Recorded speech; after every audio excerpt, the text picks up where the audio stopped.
नमस्कार। आप सभी दर्शकों का ज्ञान विज्ञान एवं रचनात्मकता के संसार शब्द सौरभम यूट्यूब चैनल पर हार्दिक स्वागत एवं अभिनंदन है। प्रस्तुत है कारक प्रकरण का अग्रिम भाग। तो कारक प्रकरण के अंतर्गत द्वितीया विभक्ति के प्रसंग में अब तक आपने 4 प्रकार से द्वितीया विभक्ति का होना जान लिया और इन 4 प्रकार की द्वितीया विभक्ति में 4 प्रकार की कर्म संज्ञाएं होकर ही द्वितीय विभक्ति हुई है, यह आपने जान लिया। कौन कौन सी वो कर्म संज्ञाएं हैं और कौन कौन से द्वितीय विभक्ति के 4 प्रकार हैं, एक बार इसका पुनः स्मरण कर लेते हैं। सर्वप्रथम कर्तुर्रीप्सित तमम कर्म से ईप्सित तम की कर्म संज्ञा होने के बाद कर्मणि द्वितीया से द्वितीय विभक्ति की गई। यह था द्वितीय विभक्ति का पहला प्रकार और पहले प्रकार की कर्म संज्ञा ईप्सिततम। दूसरा, ईप्सिततम की तरह अनीप्सित की भी कर्म संज्ञा तथा युक्तम चानीप्सितम इस सूत्र के माध्यम से करके कर्मणि द्वितीया से द्वितीय विभक्ति की गई। तीसरा प्रकार है अविवक्षित कारकों की कर्म संज्ञा करने के बाद कर्मणि द्वितीया से द्वितीय विभक्ति। अविवक्षित कारकों की कर्म संज्ञा करने वाला सूत्र अकथितम च था। चौथा प्रकार है अण्यन्तावस्था के कर्ता की ण्यन्तावस्था में अर्थात प्रयोज्य कर्ता की कर्म संज्ञा करके कर्मणि द्वितीया से द्वितीय विभक्ति। सूत्र था गतिबुद्धि प्रत्यवसानार्थ शब्द कर्मा कर्मकाणा मणिकर्ता सवर्णौ। बहुत सारे वार्तिक भी इसके अंतर्गत आपने पढ़े। अब आइए देखते हैं द्वितीय विभक्ति के प्रसंग में 5वें प्रकार की द्वितीय विभक्ति विधान और 5वें प्रकार का कर्म संज्ञा। तो अब सूत्र आया अधिसिंस्थासाम कर्म। 2 पदों का यह सूत्र है। अधिसिंस्थासाम षष्ठी बहुवचनांत पद, कर्म कर्म संज्ञा वाला पद। अधिसिंस्थासाम, यह इस पद में अनेक सारे शब्द घुसे हुए हैं। इससे ज्ञात होता है कि यह एक समास युक्त पद है। विग्रह इस प्रकार है सिंह स्था आश एषाम द्वंद्वः। सिंह स्था आस इनका द्वंद्व समास हुआ है। सिंह च स्था च आस च इति सिंह स्थासाम। और सिंह स्थास का अधिपूर्वः इसके साथ समास हुआ है तो शब्द होगा अधिपूर्वः सिंहस्था आसाम। अधिपूर्वः सिंहस्थासाम। अधिपूर्वः और सिंहस्थासाम का समास हुआ तो शब्द बना अधिसिंहस्थासाम। बीच से पूर्वः गायब हो गया, लोप हो गया। साक पार्थिवादी नाम सूत्र से उत्तर पद का लोप हुआ है तो शब्द बना अधिसिंहस्थासाम कर्म। तो अर्थ हो जाएगा अधिपूर्वः अर्थात अति है पूर्व में जिसके, ऐसे सिंहस्था आस। सिंह अधिपूर्वक हो, स्था अधिसिंहस्थासाम का विग्रह है सिंह च स्था च आस च इति सिंहस्थासाम। पहला पद यह है अधिसिंहस्थासाम। इसमें एक पद निकाला हमने सिंहस्थासाम। वह सिंहस्थासाम कैसे बना? सिंह च स्था च आस च ऐसे करके, इन तीनों का समास करके। दूसरा शब्द अलग निकाला अधि। वह अधिपूर्वः इस तरह से है। तो अब अधिपूर्वः और सिंहस्थासाम इन दोनों का समास किया तो शब्द बना अधिसिंहस्थासाम।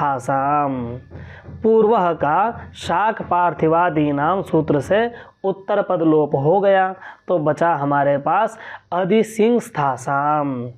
अब अधिसिंहस्थासाम में द्वंद्व समास हुआ था सिंह स्था और आस शब्द का, और इस द्वंद्व घटित पद के साथ अधि यह पद बैठा है।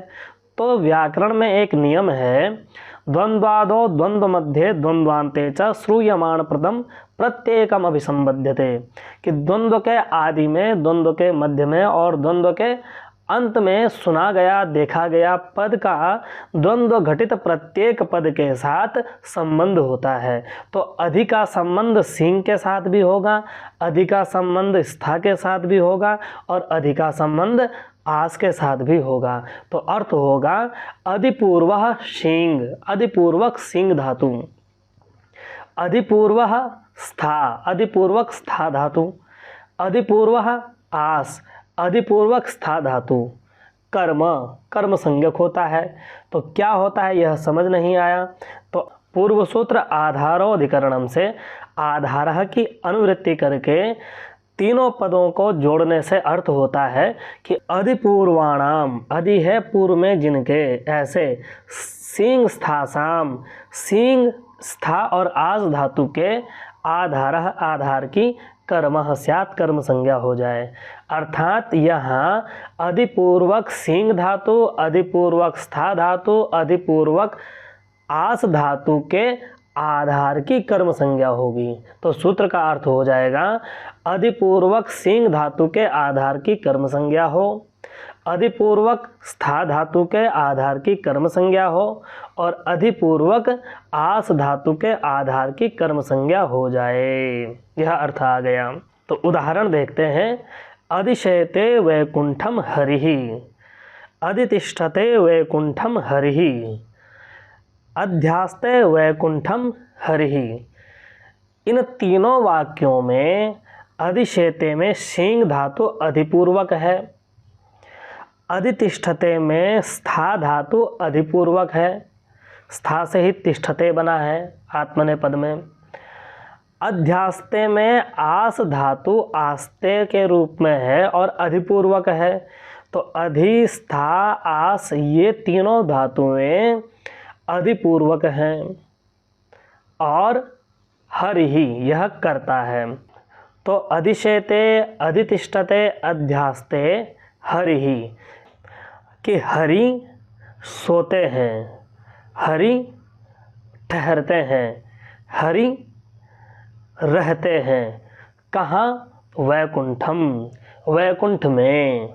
तो वैकुंठ हरि के आश्रय बना, आधार हुआ।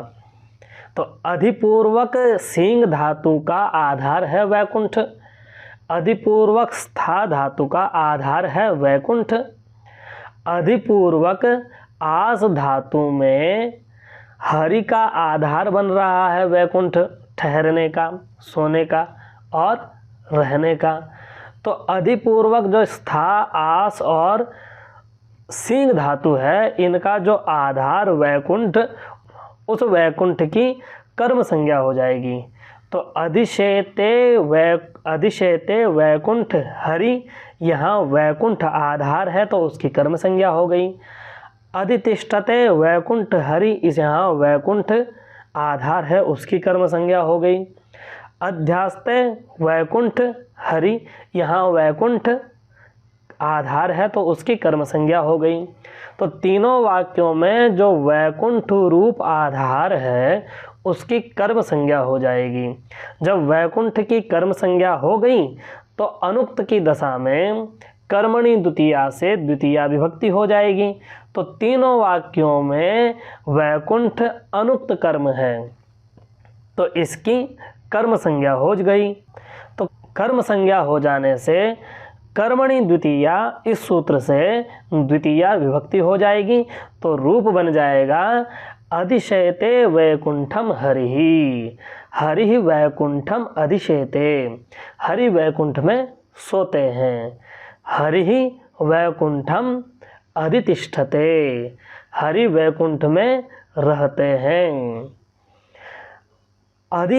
अध्यास्ते वैकुंठम हरिहि, हरिहि वैकुंठम अध्यास्ते, हरि वैकुंठ में ठहरते हैं।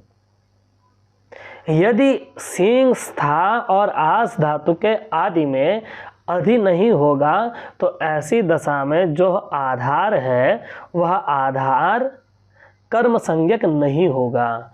उदाहरण के लिए तीनों धातुओं से अधि हटा दीजिए तो क्या बचेगा? शेते, तिष्ठते और आस्ते। तो आस्ते वैकुंठ हरि, ऐसी स्थिति में वैकुंठ आधार है तो आधारोधिकरणम से आधार संज्ञा वाला है पूर्व से ही, तो सप्तम अधिकरण से अनुक्त आधार की सप्तमी विभक्ति हो जाएगी। तो रूप बनेगा हरि ही वैकुंठे शेते, हरि वैकुंठे तिष्ठति, हरि वैकुंठे आस्ते। इस तरह से आधार की कर्म संज्ञा करने वाला पहला सूत्र समाप्त हुआ। आगे दूसरा और तीसरा सूत्र और इस प्रसंग में आने वाले सभी सूत्रों की व्याख्या की जाएगी। तब तक के लिए नमस्कार।